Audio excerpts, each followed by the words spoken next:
Assalamualaikum warahmatullahi wabarakatuh. Apa kabar anak-anak kelas 5? Alhamdulillah semuanya sehat. Pekan ini Miss Rustini akan menjelaskan tentang tokoh-tokoh perjuangan yang melawan Belanda. Anak-anak tahu kan, Belanda itu selama menguasai Indonesia membuat rakyat menderita. Kenapa bisa menderita? Karena Belanda mengambil semua kekayaan alam Indonesia. Kemudian Belanda juga tidak memberi kesempatan rakyat untuk mengenyam pendidikan. Kemudian Belanda cara menguasainya dengan licik, dengan cara mengadu domba, sehingga kalau sudah terpecah belah maka Belanda akan menguasai. Nah, ada beberapa tokoh di daerah yang mengadakan perlawanan kepada Belanda karena mereka sudah tidak tahan dengan cara Belanda yang membuat rakyat menderita. Siapa saja tokoh-tokoh tersebut? Yang pertama adalah tokoh dari Jawa, Pangeran Diponegoro. Pangeran Diponegoro itu pejuang dari Jawa yang melawan Belanda karena ada beberapa faktor. Yang pertama, makam leluhur Pangeran Diponegoro akan dibuat Belanda menjadi jalan rel kereta api. Nah, ini yang membuat Belanda membuat Diponegoro melawan Belanda. Sehingga dalam perlawanan ini Belanda mengalami banyak pengeluaran biaya untuk melawan Diponegoro. Akhir dari perlawanan Diponegoro yaitu Belanda dengan licik menipu Pangeran Diponegoro. Belanda menjanjikan akan ada perdamaian.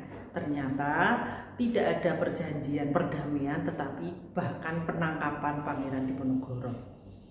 Kemudian dari Sumatera Barat ada Imam Bonjol. Imam Bonjol juga sama. Imam Bonjol mengadakan perlawanan kepada Belanda karena Belanda sudah mencampuri urusan adat kebudayaan di sana, sehingga Belanda mengadu domba antara kaum adat dan kaum ulama.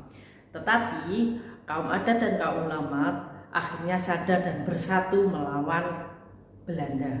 Walaupun akhir perjuangan dari Imam Bonjol itu belum juga berhasil. Kemudian ada juga Patimura dari Maluku. Patimura mengadakan perlawanan kepada Belanda karena Belanda di situ akan menguasai rempah-rempah di Maluku.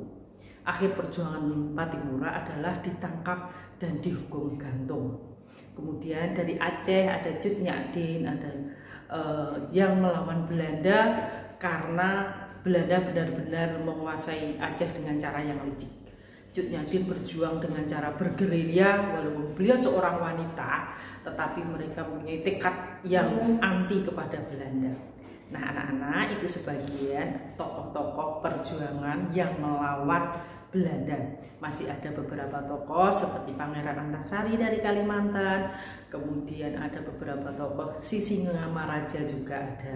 Nah, silakan dibaca materinya dari Miss Rustini sehingga anak-anak paham dan bisa menghargai perjuangan para pahlawan tersebut. Walaupun mereka belum berhasil mengusir sepenuhnya, tetapi beliau-beliau itu berani melawan kezaliman di daerahnya tersebut. Terima kasih anak-anak. Wassalamualaikum warahmatullahi wabarakatuh.